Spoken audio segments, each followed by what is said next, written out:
एक भक्त ने पूछा, गुरुदेव शंकर जी की उपासना में मान लो हमारा मन करे कि हम शंकर को तुलसी समर्पित करें तो क्या कर सकते हैं? भाई, स्कंद पुराण में, शिव महापुराण में लिखा है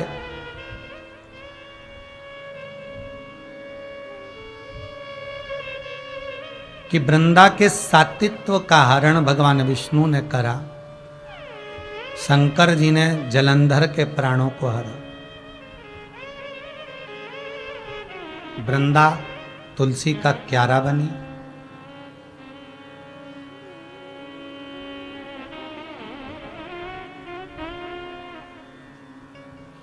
तुलसी का दल शंकर पर चढ़ता है, पर उसकी भी तिथि निश्चित है। बैकुंठ चतुर्दशी के दिन तुलसी का दल शिव पे चढ़ता है। कई पुराणों में आपको मिलेगा कि तुलसी समर्पित, तो वो तिथि निश्चित है। हाँ, ये जरूर होता है कि तुलसी की जो मंजरी होती है, तुलसी की जो मंजरी होती है, जो तुलसी के ऊपर लगी होती है, वो तुलसी की जो मंजरी होती है वो शंकर की सेवा में जा सकती है, वो शंकर भगवान को समर्पित हो सकती है। पर तुलसी का जो दल है, जैसे कि ये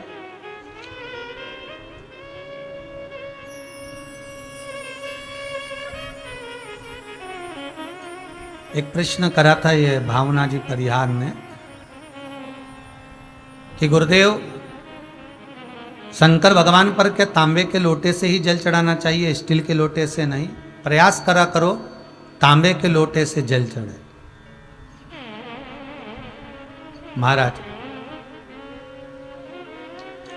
इसी कुबेरेश्वर धाम की ऑनलाइन कथा पूर्व की श्रवण करिएगा, उसमें वर्णन किया था कि तांबे का लोटा जिसका मुख छोटा हो, गला लोटे का मुख छोटा हो, ऐसे लोटे से जब हम भगवान का अभिषेक या पूजन करते हैं तो उससे बीमारी समाप्त होती है और रोग छिन्न होता है। तांबे के लोटे से शंकर भगवान को दूध चढ़ाना चाहिए, नहीं चढ़ाना चाहिए? शास्त्र कहता है तांबे के लोटे से दूध चढ़ाने से पूत छिन्न होता है, इसलिए तांबे के लोटे से दूध ना चढ़ाएं। अगर दूध चढ़ाना है तो स्टील का पात्र ले लें, चांदी का पात्र ले लें, आदि दूसरे पात्र ले लें, पर तांबे के पात्र से दूध ना चढ़ाएं। फिर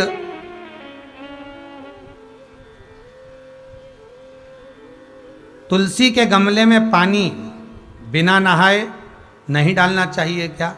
वैसे शिव महापुराण में एक बात अच्छी लिखी है और स्कंद पुराण में भी लिखी है कि यदि तुलसी और बेलपत्र, क्या क्या चीज, तुलसी और बेलपत्र बिना नहाए स्पर्श नहीं करना चाहिए। अगर बेलपत्र की पत्तियों को भी तोड़ना है, उतारना है, तुलसी के दल को भी उतारना है, तो बिना नहाए ना उतारें। स्नान कर लिया हो तो तुलसी के दल को स्पर्श करें, तुलसी को स्पर्श करें या बेलपत्र को स्पर्श करें। महाराज, बेलपत्र का भी स्पर्श बिना स्नान के नहीं किया जाता शिव महापुराण के अनुसार। एक प्रश्न किसी माहेश्वरी जी ने करा है इंदौर से, उन्होंने लिखा है कि हम जो पशुपति व्रत करते हैं, वो पशुपति व्रत जैसे आज पूरा हुआ तो एक व्रत छोड़ने के बाद दूसरा फिर कर सकते हैं क्या? करो, मना नहीं है, पर लाइन से ना करें। थोड़ा 2-4 सोमवार उस व्रत को छोड़ दो, पूर्ण होने के बाद उसके बाद आप व्रत करेंगे तो उसका फल आपको पुनः प्राप्त होगा। देवताओं पर किसी भी चीज का दबाव नहीं होना चाहिए। व्रत करने का मतलब आप लोगों को मालूम होगा कि किसी कार्य को सिद्ध करना, किसी कार्य को सिद्धता की ओर लेकर जाना। श्री सुखदेव जी महाराज जो भगवान शंकर का ही एक अंश माने जाते हैं, जिस समय पर भगवान सुखदेव जी महाराज स्वयं एक तोते का एक छोटा सा बच्चा जिस समय पर भगवान अमर गुफा में शंकर भगवान माता पार्वती को अमर कथा श्रवण करा रहे हैं और एक कौटर में एक तोती बैठी है और कथा सुनाने के समय पर भगवान शंकर मां पार्वती से कहते हैं, पार्वती कथा मैं तुझे श्रवण करा रहा हूं, तो सुनने बैठी के है यहाँ पर एक बात मैं तुझसे कहना चाहूंगा कि ये त्रिशूल ले और इस त्रिशूल को लेकर चारों तरफ घूम कर आ जा, जिस कथा को मैं तुझे श्रवण कराऊं वो कथा कोई दूसरा ना सुने। पार्वती त्रिशूल लेकर जाती है, चारों तरफ घूम कर आती है, सबको भगा कर आ जाती है और पार्वती मैया कथा को सुनने के लिए बैठ जाती है। शंकर भगवान कथा कहना प्रारंभ कर देते, पार्वती कथा सुनना प्रारंभ कर देते और पार्वती मैया जब कथा सुनना प्रारंभ करती हैं, भगवान शंकर 3 बार ताली का नाद करते हैं। भगवान भूताधिपति भगवान शंकर 3 बार ताली का नाद करते हैं और ताली का नाद करते से ही तोती का प्रसव हो जाता है और तोती के गर्भ का अंडा कोटर में गिर जाता है। शिवजी पार्वती मैया को अमर कथा सुनाते रहते हैं।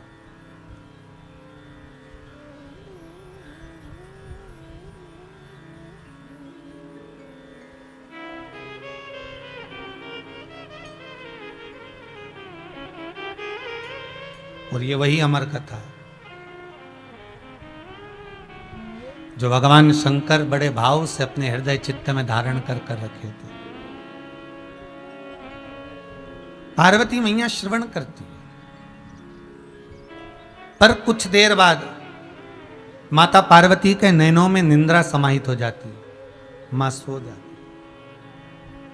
कल एक कथा में विराम पर एक छोटा सा भजन की लाइन गाई थी कि पाप करंता हसे ये मनवा, जाप करंता रोवे,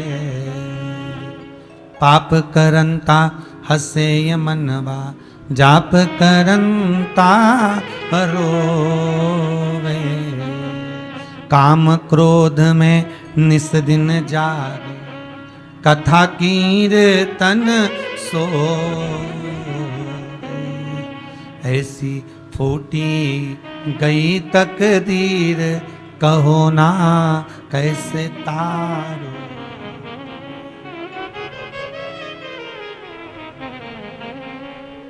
रात को 12-1 बजे तक अगर टीवी देखना है, फिल्म देखना है तो नींद नहीं आएगी।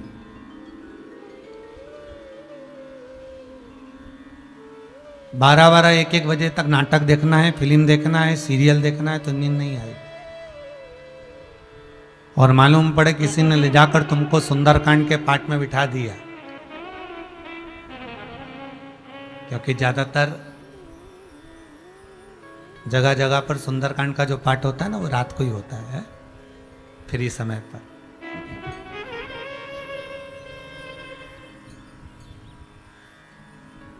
और रात्रि को किसी ने आपको सुंदरकांड के पाठ में ले जाकर बिठा दिया, रात को किसी ने भजन में ले जाकर बिठा दिया। अरे वो भी जाने दो, हम तो कहेंगे वो एक व्रत आता है ना हरतालिका तीज का, जो रात्रि में होता है। महाराज वैसे तुम रात्रि को 2-2 बजे तक जागते रहोगे, नींद नहीं आएगी, पर जिस दिन तुम्हारा हरतालिका तीज का व्रत है, ऐसा होता है, यूं तुम रात दोपहर के 1-1 बजे तक भूखे रह जाओगे चल जाएगा, पर जिस दिन तुम्हारा एकादशी का व्रत है, जिस दिन तुम्हारा सोमवार का व्रत है, जिस दिन तुम्हारा मंगलवार का व्रत है, जिस दिन तुम्हारा चतुर्थी का व्रत है, जिस दिन तुम्हारा पंचमी छठ का तीज का व्रत है, उस दिन तुम्हें सुबह से बस उठते से चाय पीते से भूख लगना प्रारंभ हो जाएगी। ये है।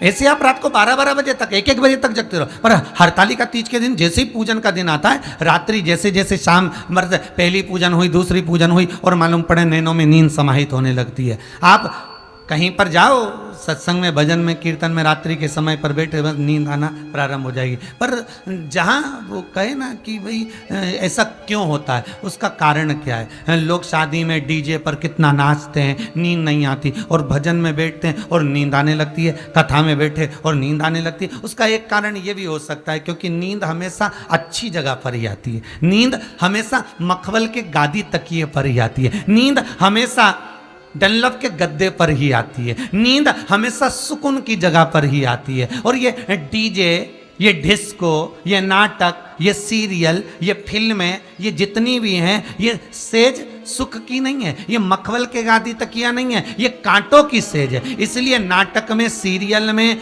डिस्को में, पार्टी में, शादियों में नींद नहीं आएगी, पर सत्संग में, भजन में, कीर्तन में, स्मरण में, नामावली में नींद आएगी, क्योंकि वो मखमल की सेज हो जाती है, वो भगवान की गोद हो जाती है। और भगवान की गोद में जब मनुष्य बैठता है तो उसको आनंद की अनुभूति हो जाती है।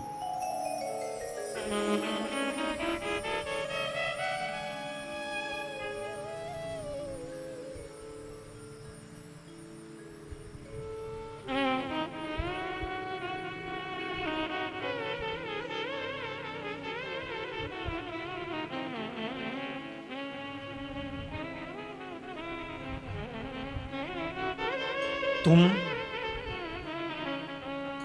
भगवान की पूजा और आरती मशीनों के भरोसे पर छोड़ दिए। अभी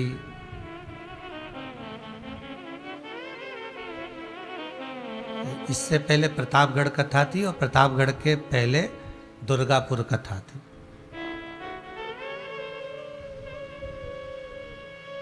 कैलाश जी अग्रवाल कथा को अग्रवाल परिवार कराया था।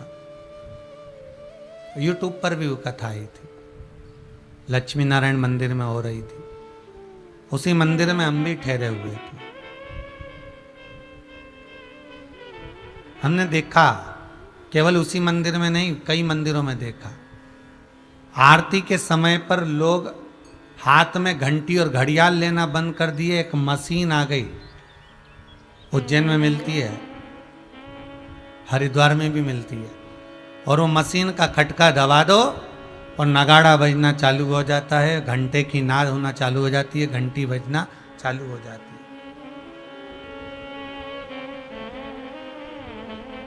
विचार करिए जरा, हमने आरती और पूजन को मशीनों के बल पर छोड़ दिया, इसलिए उस परमपिता परमात्मा ने भी तुमको वेंटिलेटर के बल पर छोड़ दिया।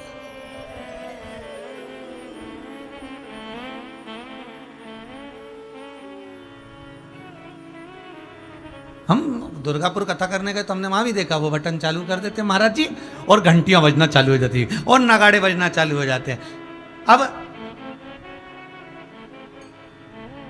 पूजा और आरती भी अगर मशीनों के बल पर हो रही है और तुमने भगवान की आरती और पूजन को मशीनों के बल पर अगर छोड़ दिया है, तो भगवान ने भी तुम्हें मशीनों के बल पर छोड़ दिया।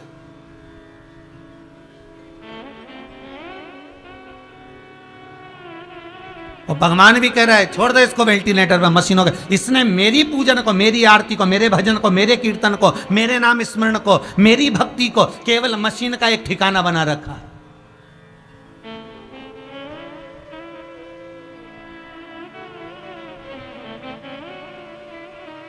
कोई कह रहा था भगवान हमारी सुनता क्यों नहीं। हमने हमारे एक कोई माता ने कहा हमारे पति चले गया इस कोरोना महामारी में, मैंने भगवान से इतनी विनती करी, इतनी पूजन करी, इतनी अर्चना करी, भगवान ने मेरी एक नहीं सुनी, भगवान ने मेरी जरा सी ना सुनी। हमने कहा माँ निवेदन है आपसे, पूरा लंबा समय निकाल कर देखिए पूजन में कितने समय से जुड़े हो आप, पूरा लंबा समय निकाल कर देखिए आप भगवान की भक्ति में कितना जुड़े हो आप। एक गुरुजी ने एक शिष्या से पूछा तुम्हारे ससुर की उम्र कितनी है? गुरुदेव 22 साल। तुम्हारी सास की उम्र कितनी है? गुरुदेव 38 साल। गुरुदेव फिर पूछे तुम्हारी उम्र कितनी है? 52 साल। तुम्हारे पति की उम्र कितनी है? कल पैदा हुआ है। पत्नी कह रही,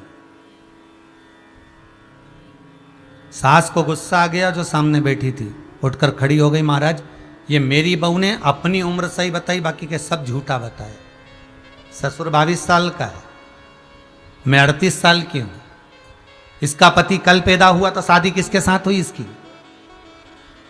इसने केवल अपनी उम्र सही बताई, बाकी की सारी उम्र गलत बताई।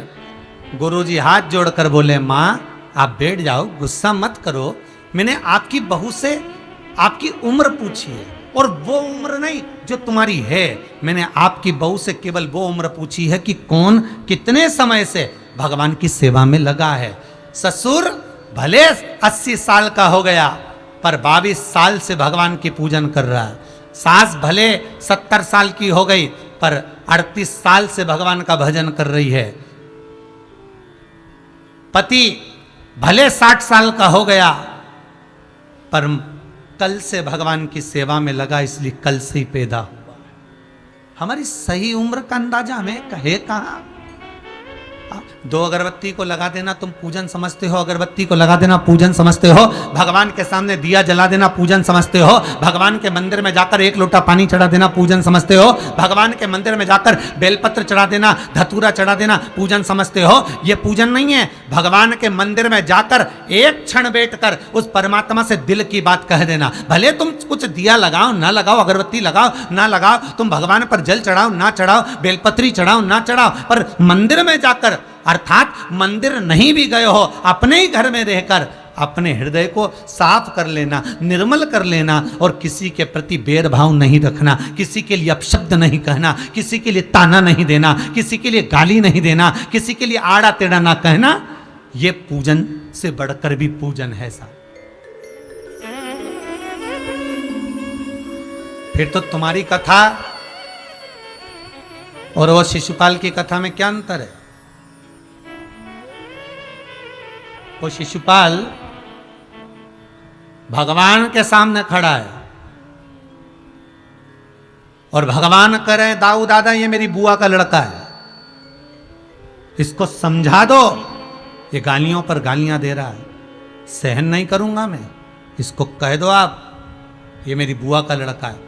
अब शिशुपाल बुआ का लड़का है, भगवान के सामने खड़ा है, भगवान के सम्मुख में खड़ा है, उसके बाद भी भगवान उसके प्राणों को हर लिए, उसकी गालियां पूर्ण होने पर। उसका कारण क्या था? जब बुआ का बेटा था तो भगवान को मारना नहीं था।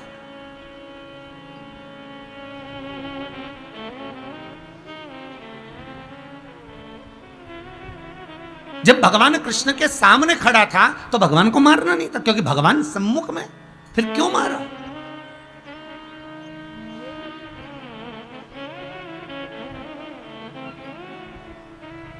क्यों मारा? किस लिए?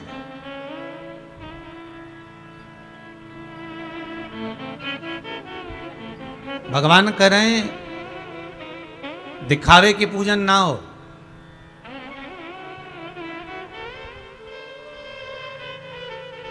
भोजन में झूठे किए हुए हाथ को पानी से धोया जा सकता है,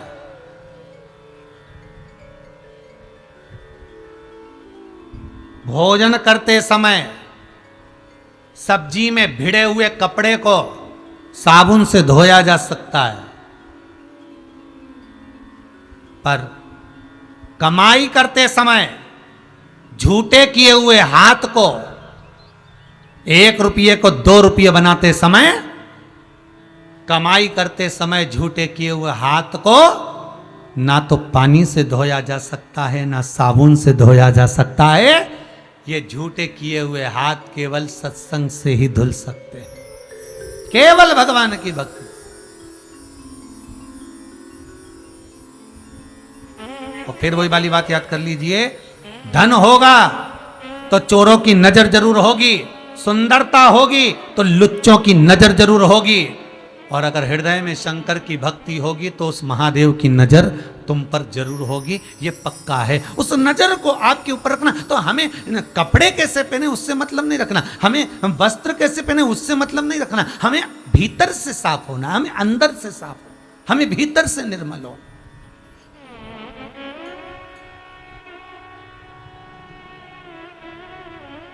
हमारा मन पवित्र नहीं है।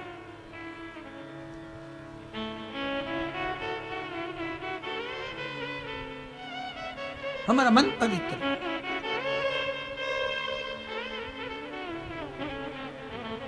हमें भगवान की याद कब आती है? सोमवार आता है तब शंकर जी की याद आ जाती है, मंगलवार आता है तो हनुमान जी की याद आ जाती है। पूरे व्हाट्सएप पे देख लेना तुम भले हो, मंगलवार आएगा तो हनुमान जी का फोटो आ जाएगा, सोमवार आएगा तो शंकर जी का फोटो आ जाएगा, शनिवार आएगा तो शनि महाराज का फोटो आ जाएगा, शुक्रवार आएगा तो देवी जी का फोटो आ जाएगा, रविवार आएगा तो सूर्य नारायण भगवान का फोटो आ जाएगा। हम देवता को भी उसी दिन याद कर रहे हैं जिस दिन उसका वार है, इसके सिवाय हम उस देवता को याद नहीं कर रहे हैं।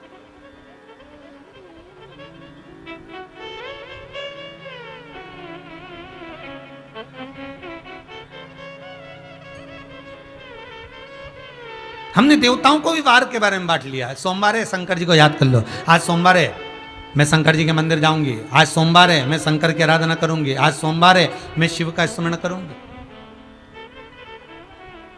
करो। अगर भक्ति प्रबल है, भाव निर्मल है, तो भगवान का दर्शन भी सम्मुख में।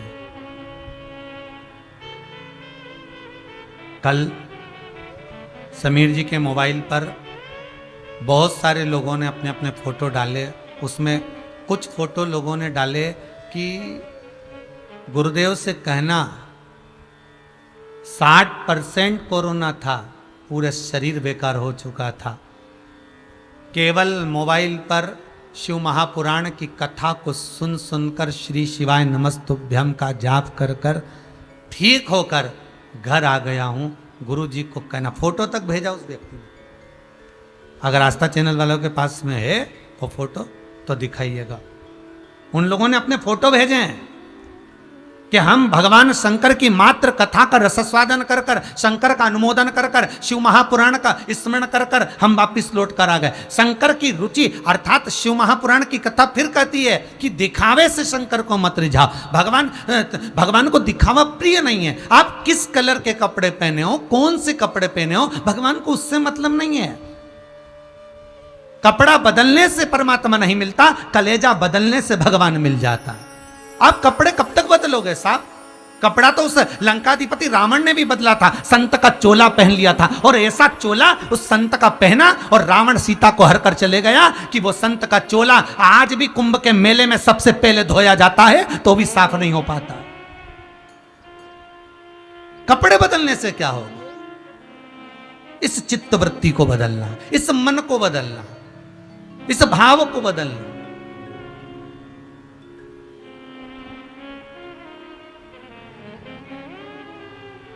आप उसको रिझाओ, मिलेगा।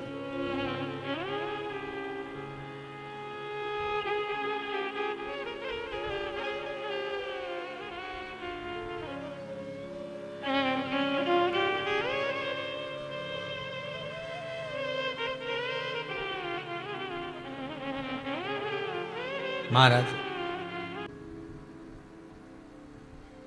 हाँ, इतना जरूर है, तोते के बच्चे ने कथा सुनी, व्यास जी के घर में गया, बेटिका के गर्भ से जन्म लिए, शुकदेव नाम पड़ गया।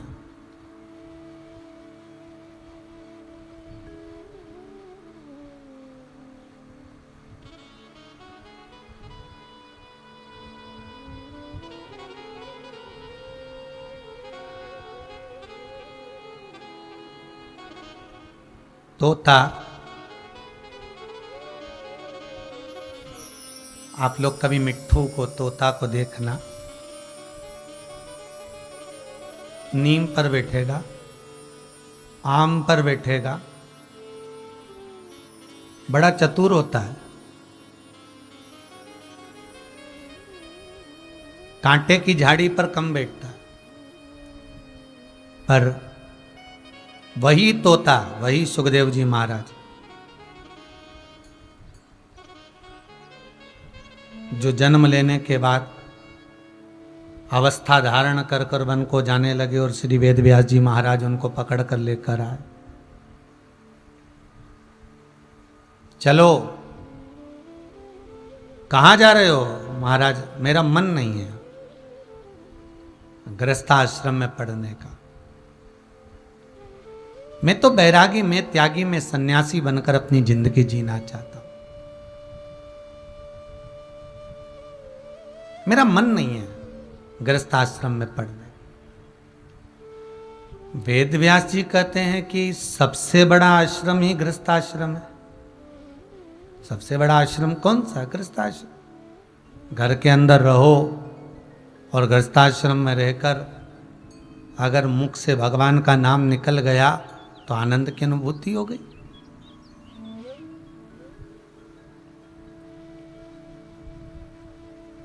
कहां भटकना व्यर्थ का। घर में रहो, परिवार में रहो और गृहस्थ आश्रम में रहकर भगवत भजन करो। सुखदेव जी महाराज राजी नहीं हुए। वेद व्यास जी ने उनको खूब समझाया, बड़ी मुश्किल से राजी, बड़ी मुश्किल से। और राजी हो भी गए तो मन में आया कि मैं घर में रहूं, गृहस्थाश्रम में जीऊं, अनुमोदन किसका करूं।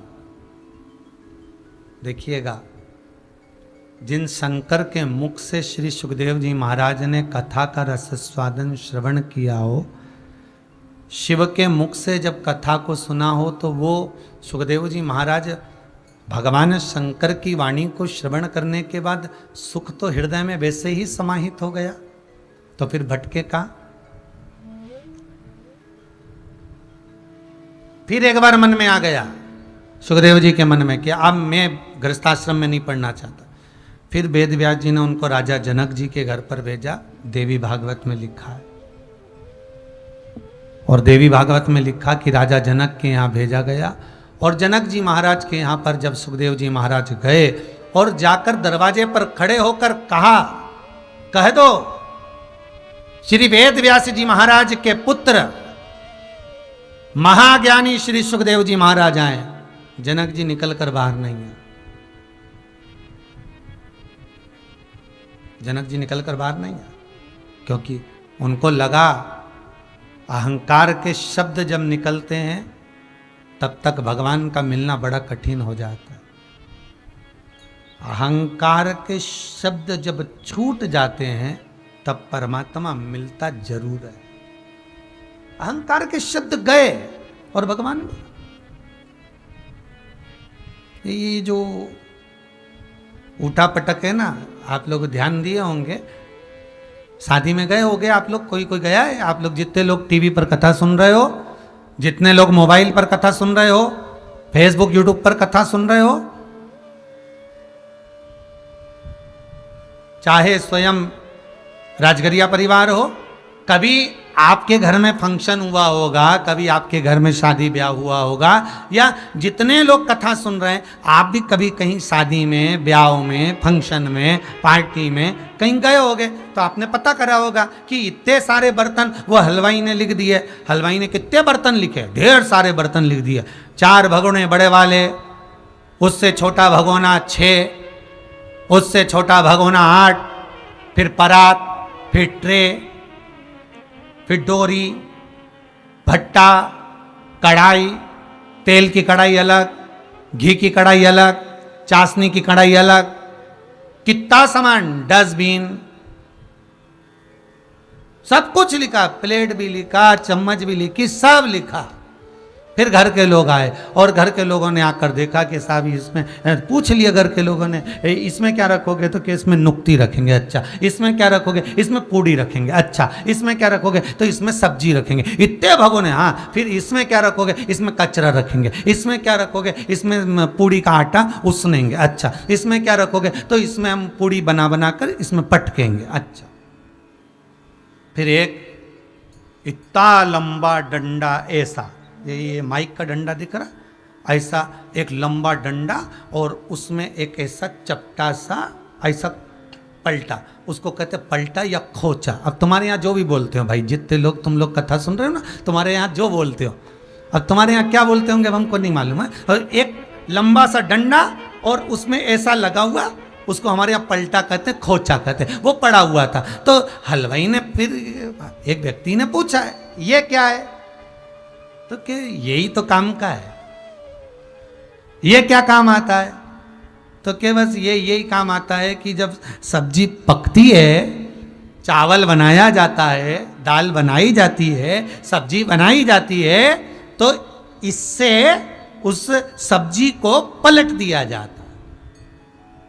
हलवाई ने कहा सबसे ज्यादा काम का यही है, जितनी ये बड़े बड़े भगोने काम के नहीं, उतना वो पलटा काम का है, उतना वो खोचा काम का है। बस वो खोचा पलटने का काम करता है, और वो ही खोचा मेरे शंकर के हाथ में रखा हुआ है, वो ही खोचा,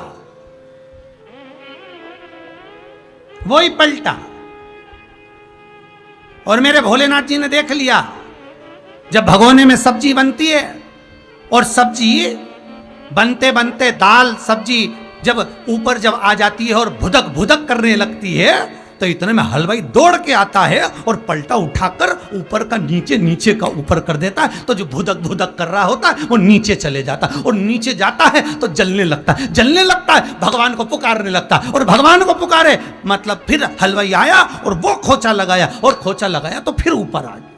बस भगवान भी यही करता है, जब व्यक्ति अहंकार में फुदक फुदक करने लगता है, जब व्यक्ति अहंकार में उचकने लगता है, जब व्यक्ति अभिमान में फूल जाता है, मेरी फैक्ट्री, मेरा घर, मेरी जमीन, मेरी जायदाद, मेरा गाड़ी, मेरा बंगला, मेरे बच्चे, मेरी फैक्ट्री, अरे मैं 4 चांद लगा दूंगा, मेरी गाड़ी, मेरा बंगला। और जब धन के अहंकार में, सत्ता के अहंकार में, अभिमत्ता में जब व्यक्ति भगोने में फुदकने लगता है, पृथ्वी पर फुदकने लगता है, तो भगवान भी अपने पलड़े से, अपने उस खोचे से माल को पलट देता है। और वो पलटा ये कोरोना महामारी में। अब घर में धन जरूर है, पर वो धन भी किसी काम का नहीं, भगवान के आगे हाथ जोड़कर बैठा है, सही कर दो, अब कोई नहीं कर सकता। अब वो अटैची भरा हुआ पैसा काम आएगा क्या?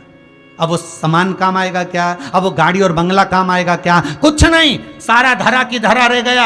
हाँ, इतना जरूर काम आएगा, जो भगवान का भजन किया है, जो शिव महापुराण की कथा का रसस्वादन श्रवण करा है, जो शंकर की कथा का रसतत्व ग्रहण करा है, वो शंकर की कथा काम आ जाएगी, ये पक्का है, ये पक्का। वो पलट देता है।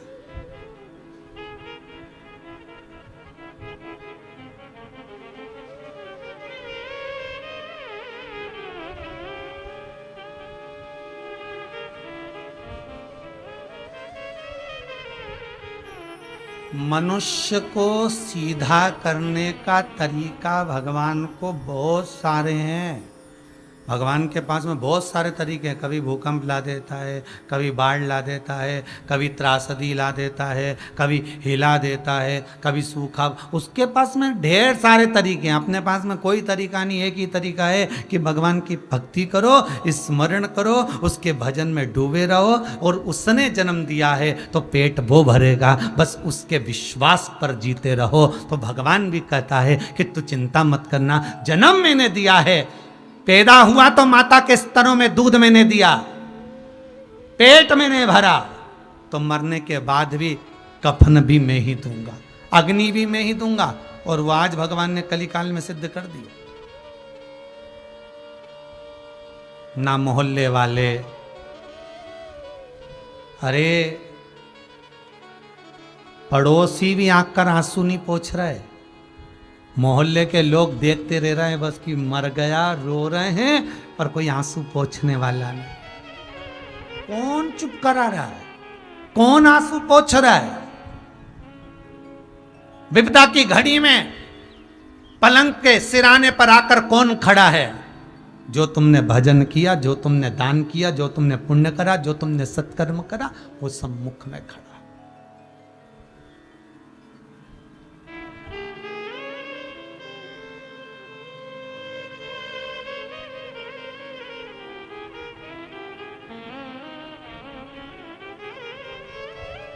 आज हमारे सुपुत्र राघव जी कह रहे थे, पापा एक वो भजन है ना अपना, भजन करो भरी जवानी में, बुढ़ापा किसने देखा है। आज वो भजन गाना, हमने कहा बेटा वो भजन भी अब फेल हो गया, अब वो भजन भी फेल हो गया। कि भजन करो भरी जवानी में, बुढ़ापा किसने देखा। 2021 में देखा कि बुढ़े तो फिर भी ठीक है, जवान निपटे जा रहे, अब कौन सा भजन लाओ। अब उस भजन को थोड़ा सा बदल कर, भजन करो हर श्वास में, हर श्वास में, प्रत्येक श्वास में शिव रटो, वृथा जन्म मत खोए, ना जाने इस श्वास का फिर आवन होए ना होए। अब वो श्वास आएगी ना आएगी भरोसा ही नहीं है, भजन भी गया। तेरा पल पल बीता जाए, मुख से जप ले नमः शिवाय। बस अब तो भगवत भजन हर पल हर घड़ी हर क्षण हर श्वास में भगवान को रोज धन्यवाद दो, प्रतिदिन।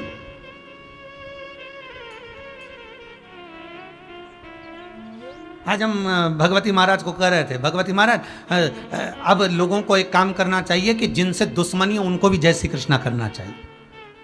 आज हम भगवती महाराज को कि जिनसे दुश्मनी है, जिनसे आप नहीं बोलते नहीं चालते नहीं बात होती आपकी, उसको भी राम राम कहो, उसको भी जय श्री कृष्णा करो, उसको भी श्री शिवाय नमस्तुभ्यम बोलो, उसको भी हर हर महादेव बोलो, उसको भी जय बाबा की बोलो।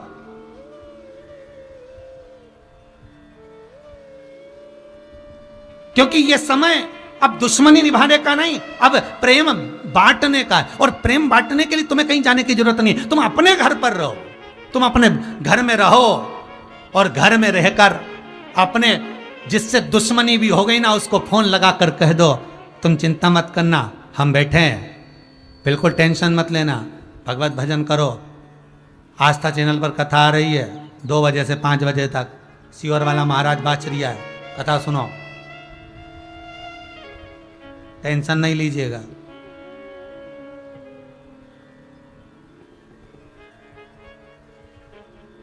बाद में ओम शांति लिखने से अच्छा है पहले ही भगवत भजन का स्मरण कर लो, उससे प्रेम की वाणी बोल लो। एक बार फोन लगा कर कह दो चिंता ना करना, उसका विल पावर मजबूत कर दो। अभी शंकर बैठा है, देवाधिदेव महादेव बैठा है, बैकुंठ के देवता हैं भगवान विष्णु, ब्रह्मलोक के देवता हैं भगवान ब्रह्मा, मृत्यु लोक का देव है अधिदेव महादेव, उसको पूछ लो। एक एक कंकर में शंकर है, कंकर में भी शंकर है। प्रतापगढ़ की कथा में कहा था, मान लो बीमारी हो भी गई और दवाई भी खा रहे हो तो पहले शंकर जी को दिखा देना, भोलेनाथ आपका प्रसाद पाकर इसको अमृत बना देना। शिव जी को दिखाकर उस दवाई को खाना तो वो अमृत भी हो जाएगा। हमारे एक नियम है, सत्यनारायण भगवान के लिए आटा सेक कर पंजेरी बनाते हैं, पंचामृत बनाते हैं। आप प्रैक्टिकल करके देखना, छोटा सा, कहीं सीवर वाला महाराज झूठ तो नहीं कह रहा, थोड़ा सा प्रैक्टिकल करना। जैसे सत्यनारायण जी की पंजेरी बनाते हो, पंचामृत बनाते हो, दूध दही शहद घी मिलाकर, तो एक कटोरा पंचामृत पंजेरी सीरा सत्यनारायण जी के सामने रख दो और एक कटोरी बना के फ्रिज के ऊपर रख दो, वो पंचामृत वो पंजेरी, और दोनों को खाकर देखना। सत्यनारायण भगवान की कथा के बाद सत्यनारायण भगवान का प्रसाद पंचामृत खाकर देखना, और सत्यनारायण भगवान की कथा होने के बाद जो फ्रिज पर रख के आए थे उसको खाकर देखना। दोनों में स्वाद किस में आएगा? बोलो रे, जितने टीवी के सामने बैठे हो, जितने आस्था चैनल पर कथा सुन रहे हो, सब बोलो हृदय से कि जो फ्रिज में रखा है, जो फ्रिज के ऊपर रखा है, उसमें स्वाद आएगा क्या? नहीं। स्वाद काय में आएगा? जो भगवान सत्यनारायण को भोग लगाया पंजेरी का, पंचामृत का, जो भगवान के सामने भोग लगाया, उसका स्वाद आएगा। और तुम बाकी का तुम कहीं पे भी रख दो, उसमें स्वाद नहीं आएगा। उसी तरह अगर दवाई भी तुम ले रहे हो, बीमारी लग गई, वायरस लग गया, तकलीफ ज्यादा हो रही है, ऑक्सीजन नहीं मिल रही, वेंटिलेटर नहीं मिल रहा, तो जो दवाई डॉक्टर दे रहा है उसको एक बार शंकर को समर्पित कर कर उस शंकर से कह दो, तेरे पर विश्वास रखकर तेरी औषधि मेरे स्वामी को दे रही हूँ, मेरे अपनों को दे रही हूँ, कृपा करना अब इस औषधि को अमृत बना देना। हे भोलेनाथ, अब ये औषधि को तुम्हें से, जब मीरा विष का प्याला गिरधर गोपाल को दे देती है और वो विष अमृत बन जाता है, तो क्या वो दवाई अमृत नहीं बन सकती? बस विश्वास रखकर दोगे तो अमृत बन जाएगी। विश्वास रखकर।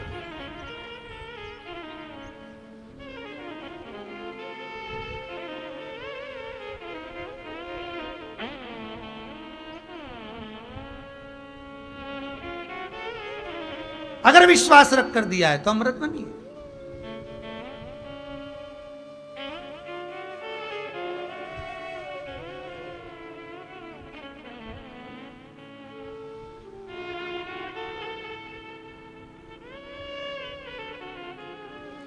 बड़े बड़े कोविड सेंटर बने, बहुत बड़ा कोविड सेंटर इंदौर में बनाया गया, सूचना मिली बहुत बड़ा कोविड सेंटर बना हुआ है और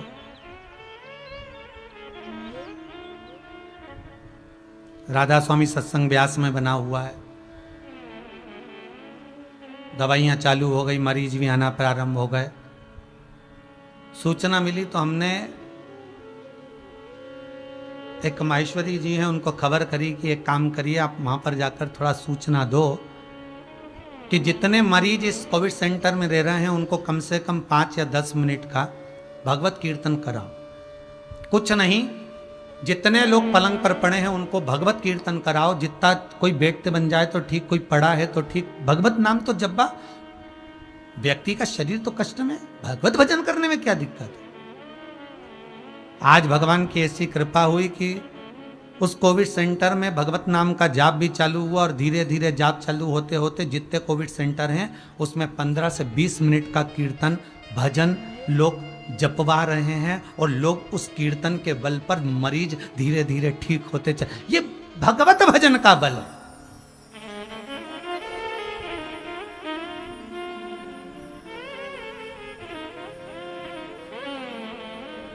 इस भजन के बल पर प्रहलाद जे, इस भजन के बल पर प्रहलाद को खोलते हुए तेल में डाल दिया तो ठंडा पानी बन गया, अग्नि में पटक दिया तो राख का ढेर बन गया, अरे पुष्प का ढेर बन गया, पानी में डाल दिया तो बचकर निकल कर आ गया। जब प्रहलाद भगवत भजन के बल से काल की मुख से निकल कर आ सकता है, ध्रुव जी महाराज काल के मुख से निकल कर आ सकते हैं, मीरा काल के मुख से निकल कर आ सकती हैं, तो फिर संसार का मनुष्य क्यों नहीं है। जपो हे मंत्र महा मंगलकारी। अब तो बोलो रे, आस्था पे बैठे हो, सामने सोफे पर, पलंग पर, कुर्सी पर बैठे हुए हो, आसन लगा के जमीन पर बैठे हो, जल्दी बोलो हे मंत्र महा मंगलकारी। अच्छा, आप लोग सोचते हो कि महाराज आपको कैसे मालूम कि हम कुर्सी पे बैठे, सोफे पे बैठे। अरे भाई, भाव का है कथा। यहाँ पंडाल में कोई नहीं तो कम से कम ऐसा भाव तो होना चाहिए कि आप जहाँ बैठकर सुन रहे हो हमारे सम्मुख में तो हो ना, ऐसा लगना चाहिए कि आप सामने हो और कथा चल रही, और आपको भी ये महसूस होना चाहिए कथा कुबेरेश्वर धाम पर नहीं, कथा आपके घर में हो रही है, आपके सम्मुख में हो रही है, शिव पुराण कह रही है। केवल सुखदेव जी महाराज ही शंकर की आराधना नहीं करे। सुखदेव जी महाराज ने जनक जी महाराज के दरवाजे पर जब पहुँचे और जनक जी ने कहा कि गृहस्थाश्रम धारण करो तब गुरु मंत्र मिलेगा, तो जनक जी से सुखदेव जी महाराज ने, देवी भागवत का ये प्रसंग कहता है कि सुखदेव जी जनक जी से कहते हैं कि मैं गृहस्थाश्रम में तो पड़ जाऊंगा, मना नहीं है, पर निवेदन केवल इतना है कि मेरी जो धर्म पत्नी बने वो भी शंकर की आराधना करने वाली हो, बस इतना चाहिए। एक बात पहले भी कही, आज फिर कहते हैं, लड़का अधिक पढ़ा लिखा है तो लड़की भी पढ़ी लिखी होना चाहिए, लड़की अधिक पढ़ी लिखी है तो लड़का भी अधिक पढ़ा लिखा होना चाहिए। लड़की सुंदर है, लड़का भी सुंदर होना चाहिए। लड़की ज्ञानवान है, लड़का भी ज्ञानवान होना चाहिए। लड़की अगर विद्वान है तो लड़का भी विद्वान होना चाहिए।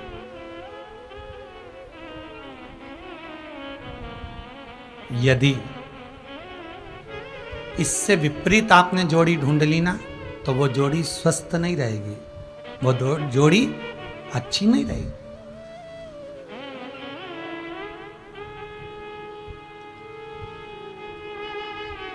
अगर आपकी बेटी, आपका पुत्र भगवान की भक्ति में डूबने वाला है ना भाई, तो भगवान से निवेदन करना कि इसके लिए लड़का लड़की हम ढूंढे तो भगवत भजन करने वाला ढूंढे।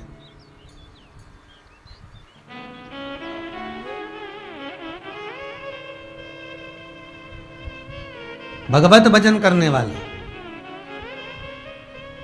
एक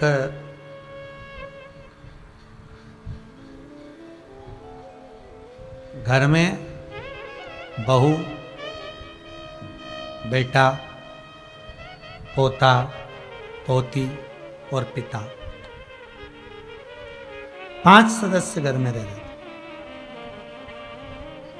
पिताजी को खांसी चलने लगी।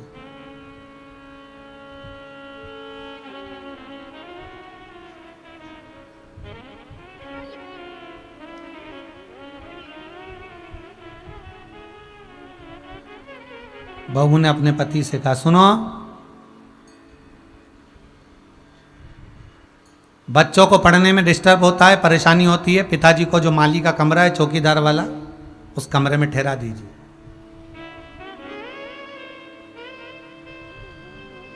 ठीक है। और अपने पिताजी को कह दो बार बार इधर ना आए। हमें घंटी लगा देते हैं, पिताजी घंटी बजा देंगे, सामान हम यहां से भेज देंगे उनको खाने पीने का। ठीक है। पिताजी से बेटे ने कहा, बाबू, हे बाबूजी, पिताजी, आप माली के कमरे में रह लोगे? हाँ बेटा, क्या दिक्कत है, बुढ़ापा शरीर है, मुझे तो काटना है जीवन, कोई बात नहीं, वहां रह लूंगा। बेटे ने पांव पकड़कर अपने पिताजी से कहा, आपके चरण पकड़ता हूं, आप घर में प्रवेश मत करना, आपके कारण विवाद होता है। ठीक है, पर मुझे खाने पीने की, ये घंटी बजाना, तुम्हारी बहू सामान भेज देगी, वो तुम्हारे लिए खाने पीने का सामान लेकर आएगी।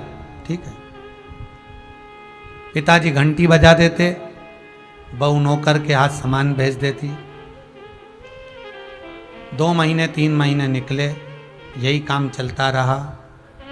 एक दिन पिताजी ने घंटी बजाई, बजी नहीं, बहू सामान लेकर नहीं गई। बेटे ने कसम दी थी, बाबूजी मेरी कसम है, आप घर में प्रवेश मत करना। पिता के पास पीने का पानी नहीं था, घंटी बजा बजा कर रह गया, घंटी नहीं बजी। सुबह से शाम हो गई, ऑफिस में छुट्टी भी लेट हुई आज पति की। शाम को पति आ गया, पूछा अपनी पत्नी से, पिताजी को कुछ दिया कि नहीं दिया? उन्होंने घंटी नहीं बजाई, शायद उनके पास रखा होगा। बेटा दौड़ कर गया, बाप के कमरे में जाकर देखा तो बाप पलंग से नीचे पड़ा था। पिताजी, आपने घंटी नहीं बजाई? बाप को तो होश ही नहीं था। हिलाया, पानी का छींटा दिया, बाप उठ के बैठा, आपने घंटी नहीं बजाई? पिता कहते हैं, बेटा मैंने घंटी बजाई थी, पर मुझे लगता है कि घंटी के तार को ऊंदरा ने, चूहे ने कतर दिया, इसलिए घंटी नहीं बज रही। बेटे ने घंटी बजा कर देखी, घंटी नहीं बजी। पिता को बेटा पानी पिलाता, उससे पहले बाप के प्राण छूट गए। अंतिम संस्कार किया। 10वें के पहले घर में सफाई होने लगी। 10वें दिन के पहले सफाई हो। घर में पोता पोती थे, बेटा और बेटी, छोटे छोटे से, एक 4 साल का, 5 साल का, एक छोटी सी 3 साल की। माँ काम कर रही थी, बच्चे घंटी को उठाकर जेब में रख रहे थे। बहन घंटी के तार को घड़ी बनाकर भाई की जेब में रख रही थी। माँ ने पूछा, क्या कर रहे हो, क्या कर रहे हो ये? दोनों बच्चे बोले, माँ घंटी के तार को और घंटी को घड़ी बनाकर जेब में रख रहे हैं। क्यों? माँ ने पूछा तो बच्चे कहते हैं, माँ जैसे आपने दादाजी के कमरे में घंटी लगाई थी, आपकी बहू आपके कमरे में लगाएगी, उसकी तैयारी कर कर रखी जा रही, उसकी तैयारी करेंगे। हम जैसा करेंगे वैसा हमें भोगना है।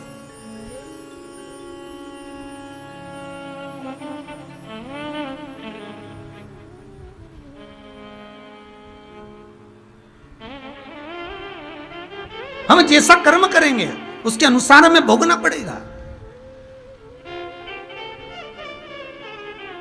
कर्म के अनुसार भोगना है। सुखदेव जी महाराज ने राजा जनक जी से कहा कि मेरी पत्नी मिले, मुझे धर्म पत्नी मिले तो ऐसी मिलना चाहिए जो शंकर की आराधना करे, शिव की उपासक हो, शंकर की आराधना करने वाली हो।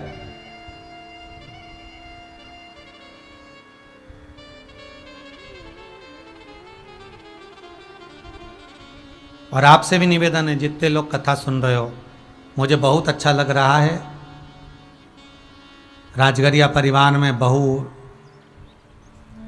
भाभियाँ अपने अपने पतियों के साथ भाव से कथा श्रवण कर रही हैं। और कई लोगों के फोटो जो व्हाट्सएप पर आए हैं और टीवी पर चल रहे हैं, कई लोगों ने भेजे, अपनी अपनी पत्नियों के साथ बैठे कथा सुन रहे हैं। कोई बच्चे लोग बैठे हैं, भजन कर रहे हैं, बहुएं इतना आनंद से भजनों में नाच रही हैं, श्रृंगार आनंद है। ये सब जो आप लोग भाव से कर रहे हो, अच्छी खुशी की बात है कि कम से कम अगर पति धर्मात्मा है तो पत्नी भी धर्मात्मा। बेटा भगवत भजन में डूबा हुआ है तो बहू भी भगवत भजन में डूबी हुई है, साथ में बच्चे भी भगवत भजन में डूबे हुए हैं। ये बड़ी प्रसन्नता की बात है।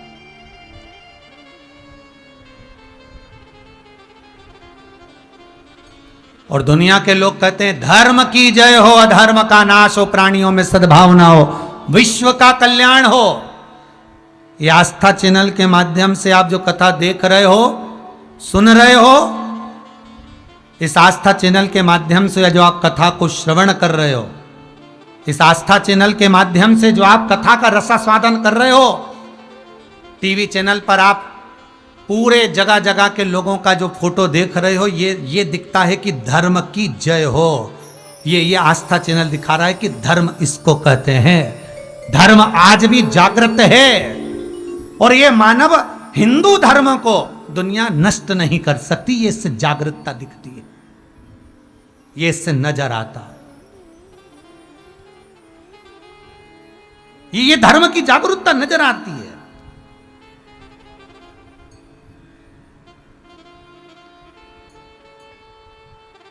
कि धर्म है क्या।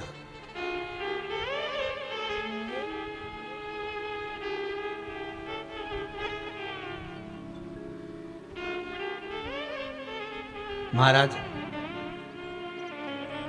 सुखदेव जी कह रहे हैं मैं विवाह तो कर लूंगा जनक जी महाराज, पर गुरुदेव विवाह करूं तो पत्नी शिव भगत मिलना चाहिए। बड़ी भगवान की कृपा होती है जो पत्नी अच्छी मिल जाती है। भगवान की बड़ी कृपा होती है।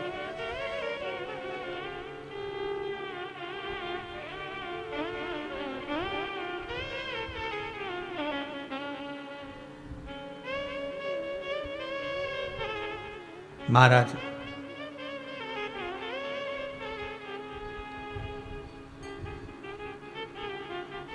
जनक जी ने कहा यदि तुम्हारे पिता वेदव्यास जी चाहेंगे तो तुम्हारी जो धर्म पत्नी मिलेगी वो भी शिव की भगत मिलेगी। पितरों की कन्या पीवरी, पितृलोक में जो पितृ निवास करते हैं,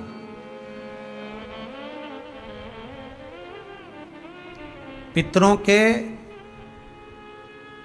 4 द्वार हैं, 4 श्राद्ध होते हैं, 4 नवरात्रे होते हैं। 4 पितरों के द्वार के 4 पितृलोक के 4 द्वार हैं और 4 द्वार पर 4 पितृ विराजमान होते हैं। उन पितरों की बेटी, आपको पहले भी कथा में कहा, एक पितृ की 3 बेटियां हैं, मैना, धन्या, कला।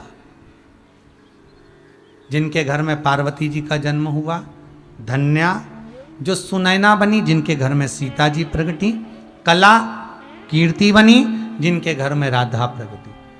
एक पित्र की बेटी है पीवरी, जो सुखदेव जी महाराज के साथ में भी है। देखिएगा जरा, पितरों की बेटियां कितने अच्छे अच्छे घर में ब्याही, वो देखिएगा। एक पित्र की बेटियां ब्याही, मैना हिमालय राज से, धन्या सुनैना बनी जो ब्याही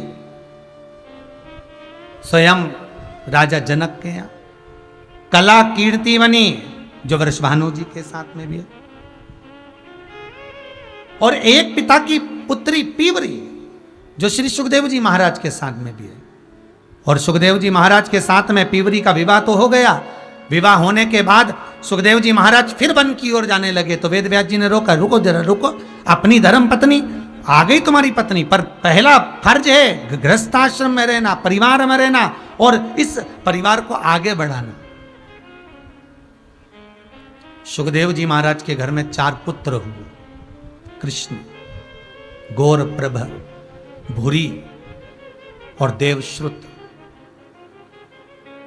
सुखदेव जी महाराज के घर में एक बेटी हुई जिसका नाम था कीर्ति, जो अनु नाम के राजा के साथ में भी आई थी। कीर्ति के घर में एक बेटा हुआ जिसका नाम था ब्रह्मदत्त।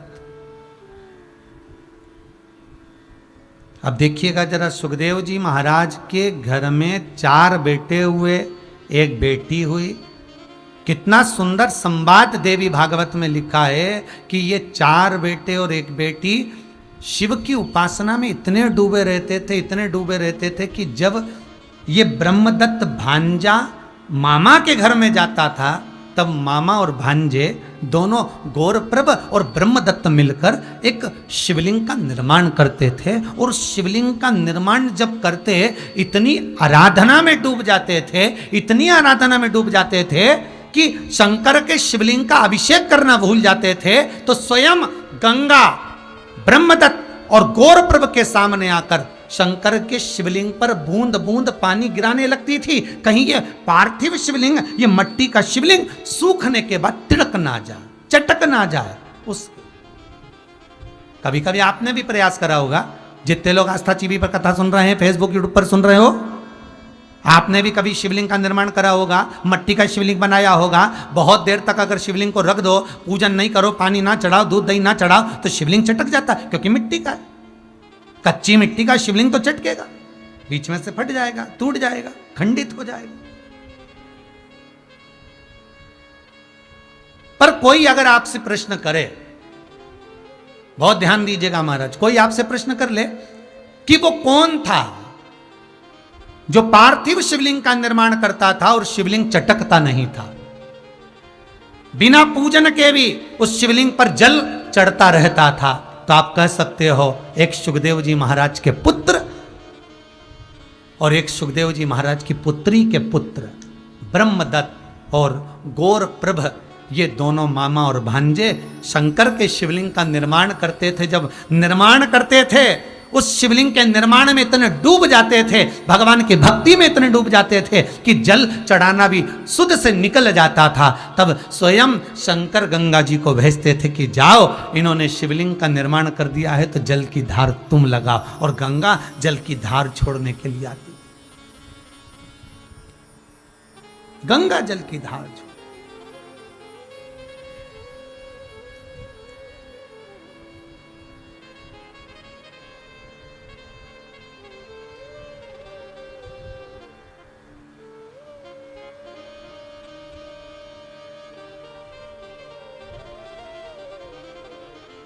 हमारे गुरुदेव इंदौर हवेली जी श्री काका जी महाराज विठलेश राय, हमारी जो विठलेश सेवा समिति है वो उन्हीं के नाम से चलती। श्री विठलेश राय काका जी महाराज हमेशा कहते थे, गोलोकवासी परम पूज्य श्री काका जी महाराज एक शब्द कहते थे, मिश्रा भगवान की सेवा करने बैठो, ठाकुर से लाड़ लड़ाने बैठो, और मान लो कोई वस्तु अगर नहीं भी है तो उसका दुख मत करो। ये मेरे काका जी महाराज, मेरे गुरुदेव महाराज का शब्द है, श्री विठलेश राय काका जी महाराज। और मेरे काका जी महाराज जी की सुंदर गादी पर जो विराजमान हुए गोलोकवासी परम पूज्य श्री देवकीनंदन जी महाराज जी, वो भी गोलोकवासी, उनके भी शब्द यही रहे।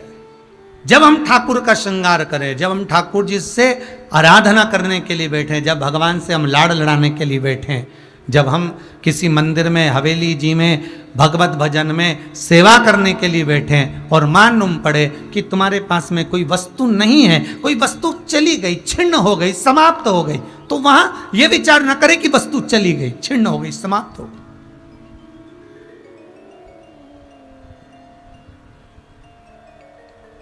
ये विचार करें कि वो वस्तु हमारे पास में है। इसी बात को हम कहेंगे, फिर कहेंगे, एक बार पहले भी कहा, ये हमारे गुरु के शब्द हैं, उसको समझिएगा। दुनिया के कई लोग कहते हैं, तुमको ज्ञान देने वाले कहते हैं, थोड़ा बचा कर चलो, बुरे वक्त में काम आएगा, थोड़ा जोड़ कर चलो, बुरे वक्त में काम आएगा। घर के लोग करें, थोड़ा जोड़ कर चलो, बुरे वक्त में काम आएगा, मतलब घर के लोगों को मालूम है कि तेरा बुरा वक्त जरूर आएगा। दिन भर में 24 घंटे में मुख से एक बार सरस्वती जरूर निकलती है महाराज। और जो ये कहते हैं थोड़ा बचा कर चलो, बुरे वक्त में काम आएगा, बुरे वक्त में काम आएगा, बुरे वक्त में काम आएगा, मतलब बुरा वक्त जरूर आएगा। उनसे निवेदन है ये कहना बंद करो। अगर कहना है तो इतना भगवान का भजन करो, इतना शिव का स्मरण करो कि बुरा वक्त ही काय को आएगा। आप अच्छा कर्म करते चलो, भगवत स्मरण करते चलो, नाम जाप करते चलो, भगवत स्मरण करते चलो, तो बुरा वक्त, ये थोड़ा जोड़ के चलो, बुरे वक्त में काम आएगा, थोड़ा बचा कर चलो, बुरे वक्त में काम आएगा। अब दुनिया के लोगों ने तो बहुत जोड़ भी लिया, तो ये बुरे वक्त में कौन सा काम आ गया? अटैची भरा भराया माल धरा की धरा रह गया, घर में पड़ा हुआ गाड़ी और बंगला धरा की धरा रह गया, और अच्छे अच्छे पैसे वाले भी, यहां तक कि विधायक तक भी, मंत्री तक भी, उनके पास में कौन सी कमी होगी? धन और दौलत की, सत्ता और पैसे की, गाड़ी और बंगले की। थोड़ा जोड़ कर चलो, बुरे वक्त में काम आएगा, बुरे वक्त में काम आएगा। अरे ये विचार कर कर चलो, भगवान का इतना भजन करते हुए चलो, शंकर का इतना अनुमोदन करते हुए चलो, शिव नाम का इतना स्मरण करते हुए चलो, शिव महापुराण का इतना भजन करते हुए चलो कि बुरा वक्त ही काय को आए। ये विचार करिए कि हमारा बुरा वक्त काय को आएगा। हमने शिव महापुराण की कथा सुनी है, हमने शंकर का भजन करा है,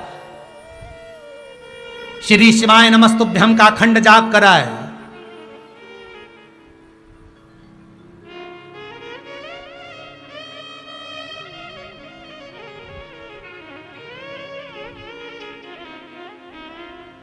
श्री शिवाय नमस्तुभ्यम को जपा है। क्यों आएगा बुरा वक्त? तेरे दरबार की बाबा निराली शान देखी है, तुझे देते नहीं देखा पर झोली भरी देखी है। ये वो है, उसका स्मरण अगर आपने करा है तो बुरा वक्त नहीं आ सकता। आप भटकोगे नहीं, आपका मार्ग प्रशस्त रहेगा।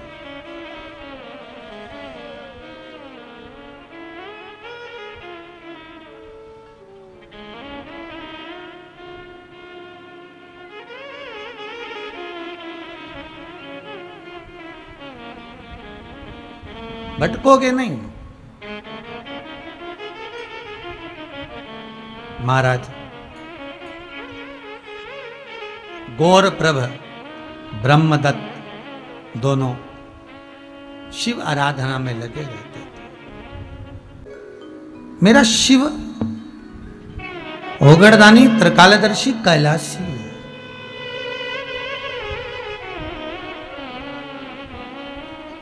गौरप्रभ सुखदेव जी महाराज के पुत्र और ब्रह्मदत्त सुखदेव जी महाराज की बेटी के पुत्र।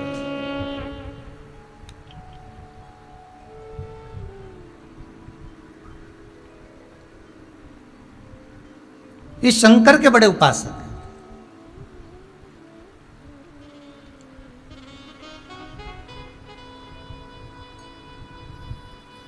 शिव उपासना में वस्तु बहुत चाहिए ये कहीं नहीं लिखा।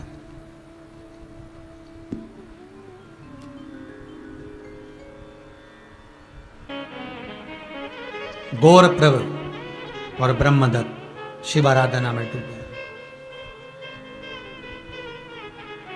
शिवलिंग का निर्माण करना, पूजन करना, अर्चना करना, आराधना करना और उस आराधना में डूबे रहना, ये गौर प्रभु और ब्रह्मदत्त मामा और भांजे। बहुत ध्यान दे। कभी जीवन में मौका मिले, पूरा परिवार जब एकत्रित हो, और अभी तो लॉकडाउन के अंतर्गत घर घर में पूरा परिवार है, कभी मौका मिले और पूरा परिवार जब एकत्रित हो तो मन में विचार कर लेना कि आज मन कर रहा है कि मैं मिट्टी का शिवलिंग का निर्माण करते हैं और उसको एक एक लोटा पानी सारे घर के सदस्य मिलकर चढ़ाते हैं।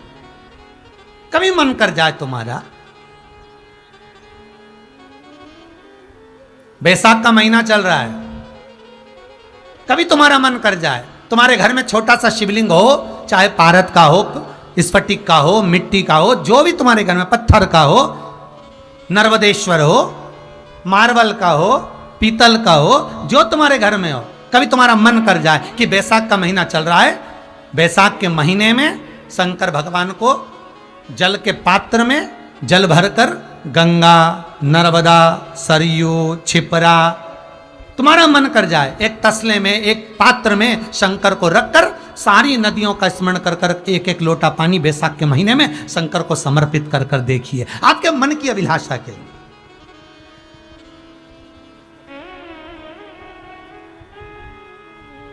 एक उत्सव मना कर देखिए, वो अपने ही घर में, कहीं दूसरी जगह नहीं जाना, तो अपने ही घर।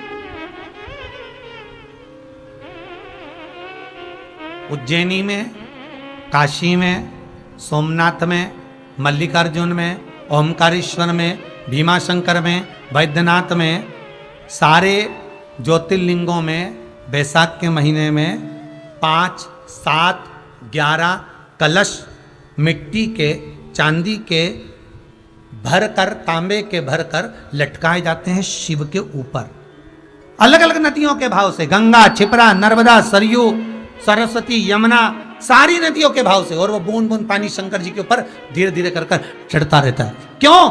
कहते हैं कि ये बैसाख के महीने में शंकर पर जो जल चढ़ता है वो मनोकामना को पूर्ण करने का होता है, रोग मुक्ति के लिए होता है, कार्य सिद्धि। जैसे आज सतुवाई अमावस्या, सतुवाई अमावस्या के साथ में आज है अन्नदान अमावस्या। आज की अमावस्या का वर्णन कितना कहा कि पितृपक्ष में जो अमावस्या आती है उसका भाग केवल पितरों को प्राप्त होता है, पर यह सतुवाई अमावस्या आज का दिया गया अन्न के निमित्त, अगर मालूम पड़े आप कहीं जाकर अन्न का दान नहीं कर सकते तो अन्न के निमित्त से अगर आपने 1 रुपया भी निकाल दिया है, और आपके परिवार में, कुटुंब में, कबीले में, मोहल्ले में कोई बिना खाया पिया, भूखा, तड़प कर अगर कोई चला भी गया है, बिना पानी पिए भी कोई चला गया है, बिना गंगा जल के भी चला गया है, तो आज का किया हुआ दान उस जीव को प्राप्त हो जाता है। इसलिए इसको अन्न अमावस्या भी कहा, सतवाई के साथ। ये केवल सतवाई नहीं, अन्न अमावस्या।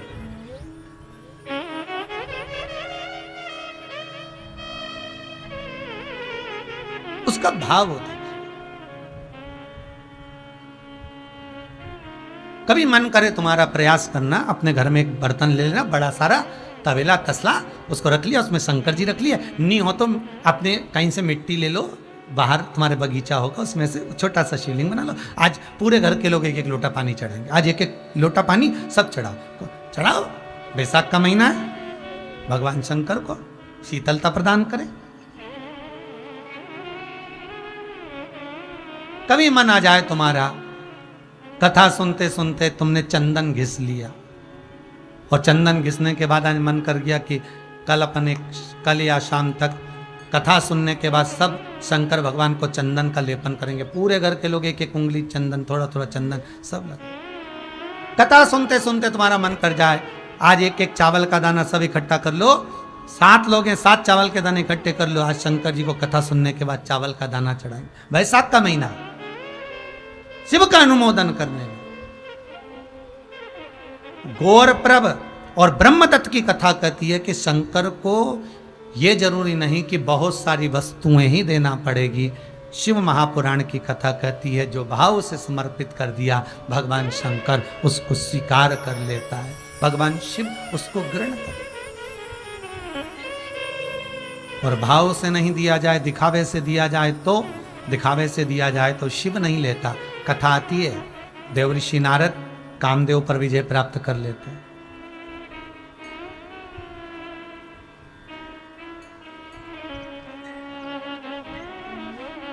और देवऋषि नारद जब कामदेव पर विजय प्राप्त कर लेते हैं और विजय प्राप्त करने के बाद कामदेव पर विजय धारण कर कर सबसे पहले कामदेव पर विजय प्राप्त करने के बाद देवऋषि नारद भगवान शंकर के पास जाते हैं और शिव जी से कहते हैं जिस कामदेव को आप नहीं जीत पाए उसको मैंने जीता।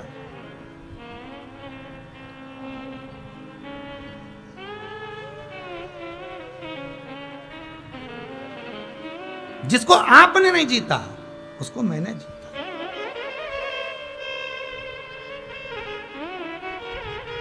ओहो,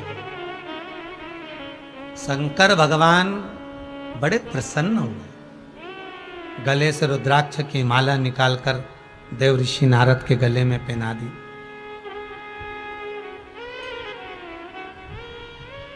नारद जी बैठो, सिंहासन लगाए आपके लिए, ये पत्थर है ना। अब शंकर जिस पे बैठते थे उसी पे नारद को बिठाया कि हम पत्थर पे बैठे थे तुम भी बैठो। नारद जी बोले मेरे पास इतना समय नहीं कि मैं बैठूं। शंकर जी ने कहा अच्छा कहाँ जा रहे हो? बस आता हूं। शिव जी ने कहा जो बात तुमने मुझसे कही ये भगवान विष्णु से मत कहना हो। कौन सी? कि शंकर जिस कामदेव को आप नहीं जीत पाए उस कामदेव को मैंने जीता। ये बात ना कहिएगा। पर देवऋषि नारद कहाँ माने, बाहर निकले, रुद्राक्ष की माला नीचे पटक दी। नंदी ने उस माला को उठा लिया और नंदी उस माला को उठाकर लेकर शिव जी के पास चले गए। भोलेनाथ प्रभु, भगवान शंकर जी ने पूछा नंदी तो इतना गुस्सा क्यों कर रहा है? शंकर के करीब में रहने वाला, शंकर के पास रहने वाला विषधर सांप भी नर्म हो जाता है। शंकर के करीब में रहने वाला शेर भी नर्म पड़ जाता है। शंकर के करीब में रहने वाला नंदी आज इतना क्रोध करे किस लिए? नंदी ने कहा वो देवऋषि नारद ने आपके गले की माला को जमीन पर फेंक दिया। भगवान शिव कहते हैं उसने माला को जमीन पर नहीं फेंका है, उसने अपने भाग्य को जमीन पर फेंका है।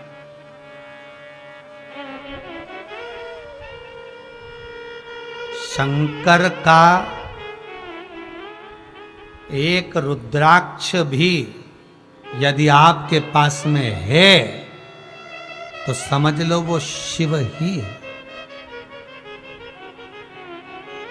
शंकर ही है।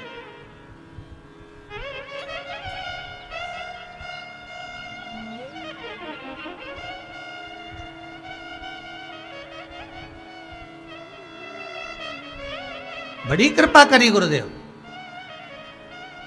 एक रुद्राक्ष भी अगर शिव का आपके पास में है तो शंकर आपके नजदीक में है, शिव आपके करीब में है। पर केवल इसको 5 रुपए का 10 रुपए का रुद्राक्ष मत समझना, इसको 20 रुपए और 50 रुपए का रुद्राक्ष मत समझना। इसको समझना कि ये करोड़ों की पूंजी तुम्हारे पास है, स्वयं शिव तुम्हारे पास में।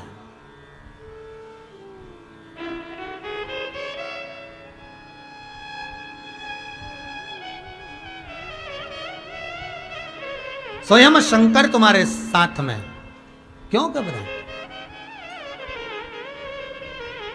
भाग्य फेंक दिया देवऋषि नारद ने। चिंता मत करो। नारद जी गए भगवान विष्णु के पास। भगवान विष्णु ने पूछा देवऋषि नारद कैसे आए? नारद जी ने कहा प्रभु बैठने का नहीं कहोगे? भगवान बोले बैठने का तुम बाद में कहेंगे, पहले यह सुनाओ कि आए क्यों। भगवान देवऋषि नारद ने कहा आपको नहीं मालूम, जिस कामदेव को भगवान शंकर नहीं जीत पाए उसको देवऋषि नारद ने जीता।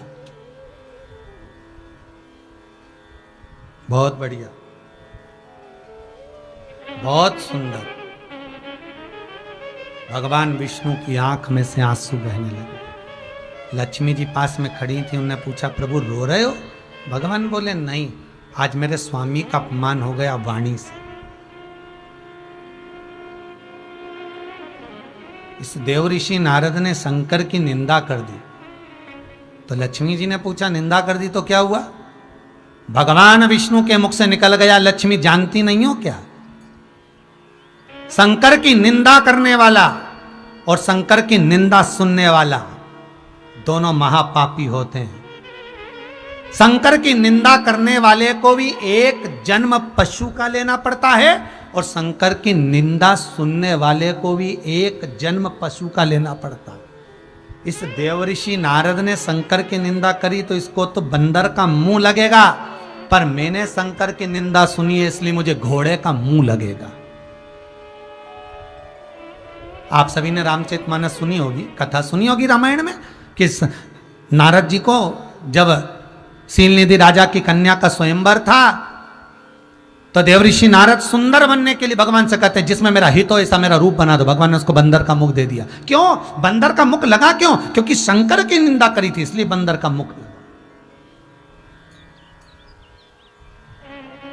और हयग्रीव राक्षस को मारने के लिए भगवान का हयग्रीव अवतार, घोड़े का मुख लगा। क्यों लगा? घोड़े का मुख लगने का कारण केवल इतना था क्योंकि उन्होंने निंदा को सुना था।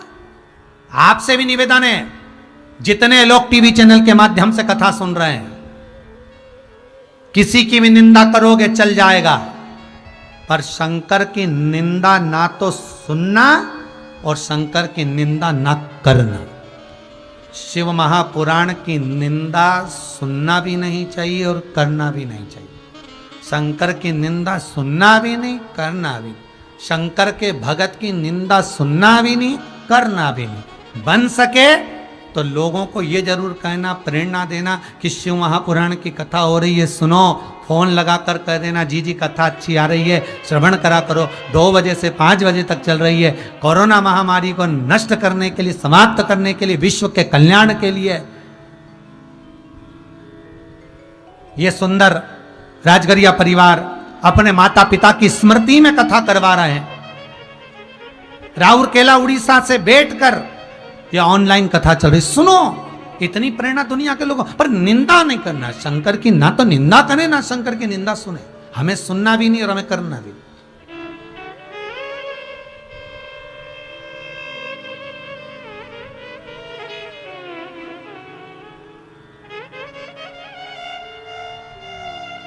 शिव जी का नाम क्या है? एक नाम है शंकर का भोला। जरा जम के बोलो रे जितने बैठे हो सामने, क्या नाम है? भोला।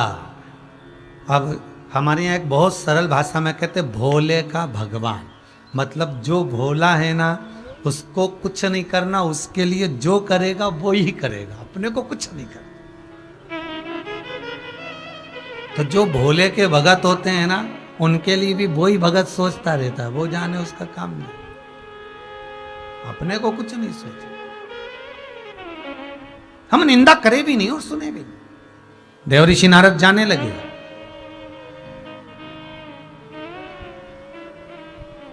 भगवान विष्णु ने लक्ष्मी जी से कहा जाओ जरा गाय का गोबर लेकर आओ, जाओ जल्दी गाय का गोबर लेकर आओ। और गाय के गोबर से ये देवऋषि नारद जहां पर बैठा था वहां लीप दो। लक्ष्मी जी ने पूछा अमृत से लीप दूं तो? नहीं नहीं नहीं, गाय के गोबर से लीपना। जाओ।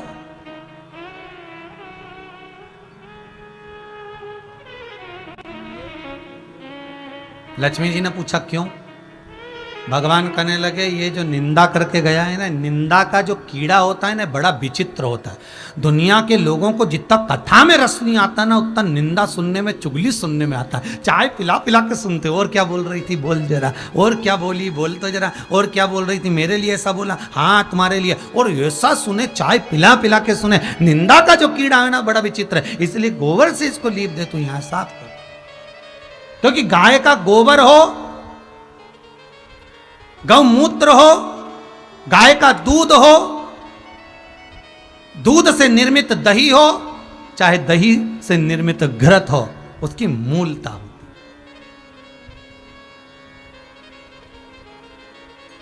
अग्नि पुराण कहती है अन्न 5 रात्रि तक हमारे शरीर में रहता है। कितने? 5 रात्रि। दूध 7 रात्रि तक हमारे शरीर में रहता है। दही 20 रात्रि तक हमारे शरीर में रहता है। और गाय का घी 1 महीने तक हमारे शरीर के अंदर रहता है। कितने महीने तक? 1 महीने तक। इसलिए हिंदू धर्म में कहा जाता है कि गाय के घी से निर्मित भोजन बनाकर जब हम कंडे में अग्नि में छोड़ते हैं तो हमारे पितृ और हमारे देवता प्रसन्न हो जाते हैं। पितृ और देवता प्रसन्न हो जाते हैं।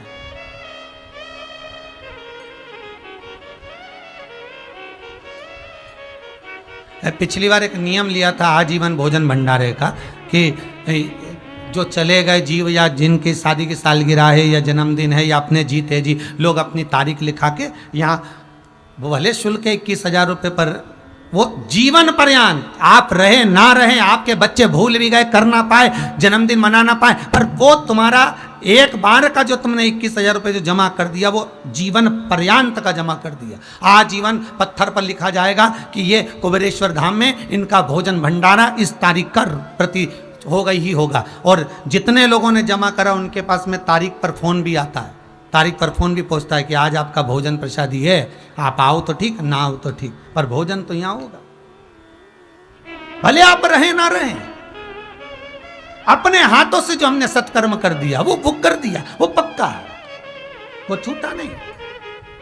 और सबसे बड़ी प्रसन्नता की बात तो यह है कि यहाँ गौशाला में जो गौ माता है उस गौ माता का जो दूध आता है, दूध से जो घी बनता है, उस घी से जो सामग्री बनती है वही भोजन भंडारे में चलती। तो जरा विचार करिए कि गाय के मात्र घी और शक्कर को मिलाकर कंडे पर अग्नि पर छोड़ने में पितृ और पूर्वज प्रसन्न हो जाते हैं, देवता प्रसन्न हो जाते हैं, तो उस भाग को अगर हम किसी को ग्रहण कराते होंगे तो उसका सुख क्या होता हो, उसका आनंद क्या होता हो।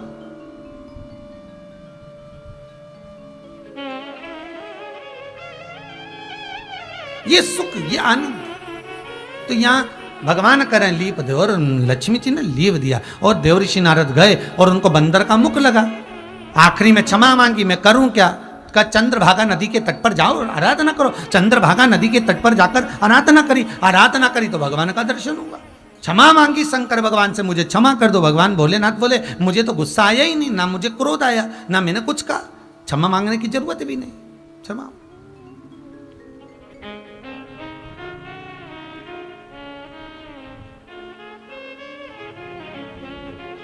समय आया महाराज, सृष्टि की जब रचना हुई, जंघा से मनु और शत्रुपा हुए, उत्तानपात प्रियवत कन्या देवहूति प्रसूति आकुति। दक्ष प्रजापति के साथ में प्रसूति का मंगल विवाह, प्रसूति के गर्भ से कन्याओं का जन्म। दक्ष प्रजापति ने माँ जगदम्बा से आराधना करना और कहना मेरे घर में एक बेटी का और जन्म हो जाए। माँ स्वयं जगदम्बा उनके घर में दक्षायनी बनकर चली। ध्यान दीजिएगा, शंकर जी की धर्म पत्नी का नाम है दक्षायनी। प्रसूति के गर्भ से जो कन्या जन्मी थी, शिव उसको दक्षायनी कहते थे। दक्ष की पुत्री हो तुम। इनका नाम सती कब पड़ा?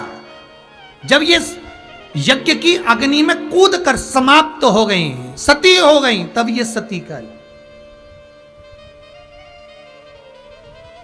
पर शंकर ने इनको कभी सती नहीं कहा, शंकर ने इनको दक्षायनी कहा।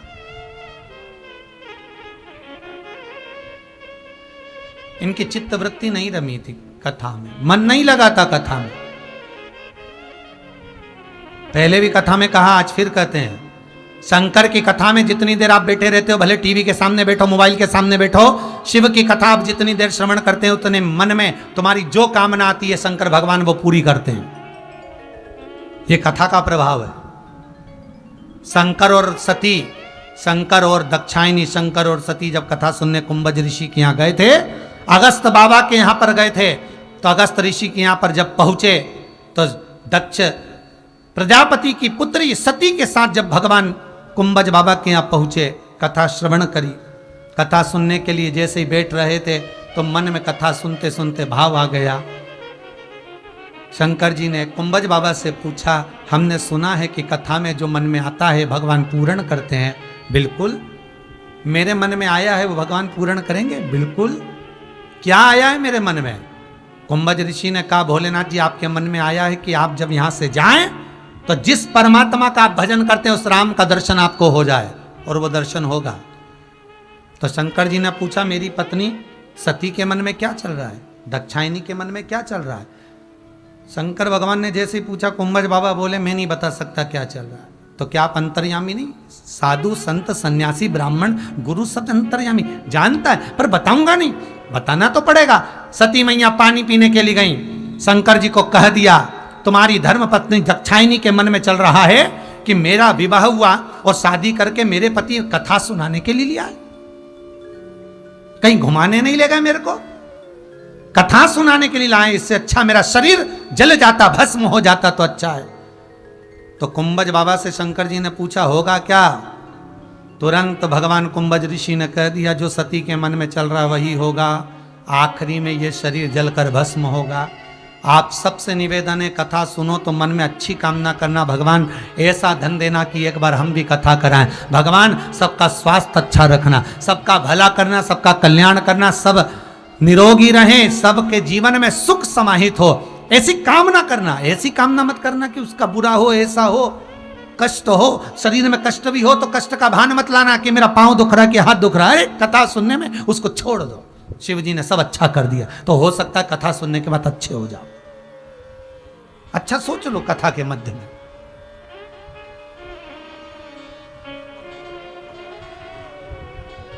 हो सकता है ठीक हो जाए। सुन लिया, वही हुआ। सती माता दक्षायनी आई, यज्ञ रखा गया, उस यज्ञ में सबको बुलाया गया, पर शिव को नहीं।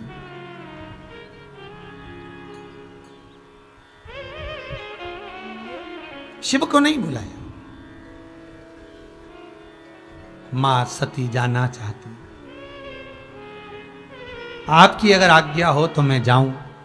शंकर जी समझाते हैं, मानती नहीं। पति भी एक समय तक ही समझा सकता है, एक समय तक नहीं समझी, चली गई। अपमान सहन नहीं कर पाई, यज्ञ की अग्नि में कूद कर प्राणों को त्याग दिया। शंकर भगवान ने जटा में से केश तोड़कर फेंका, रुद्रगण उत्पन्न करा, वीरभद्र को भेज दिया, जाओ रुद्रगण जाकर पूरी यज्ञशाला को विध्वंस कर दो। यज्ञशाला विध्वंस हो गई, दक्ष प्रजापति का सिर कट के अग्नि में गिर गया। देवताओं ने शिव बाबा से निवेदन करा, भोलेनाथ कृपा करिए। शंकर भगवान ने आकर क्रोध समाप्त कर कर दक्ष प्रजापति को बकरे का मुख लगाया, यज्ञ पूर्ण कराया। बकरे का मुख लगाकर यज्ञ को पूर्ण करा। जब यज्ञ पूर्ण हो गया, वही सती माता जो जलकर भस्म हुई थी, हिमालय राज की यहां कन्या बनकर मैनावती के गर्भ से प्रकट हुई, जिनका नाम पार्वती हुआ। बाल्यावस्था से भगवान शिव की आराधना में लीन रहना, क्योंकि देवऋषि नारद ने उनको ज्ञान उपदेश दिया। जब पार्वती जी का जन्म हुआ,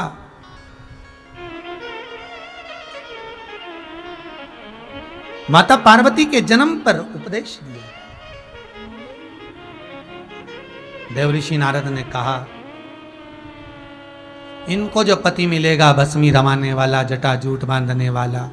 पार्वती जी ने मन में सोच लिया, इस बेटी का विवाह ही नहीं करूंगी। पर देवऋषि नारद ने कहा, यदि शंकर की आराधना करे तो श्रेष्ठ हो।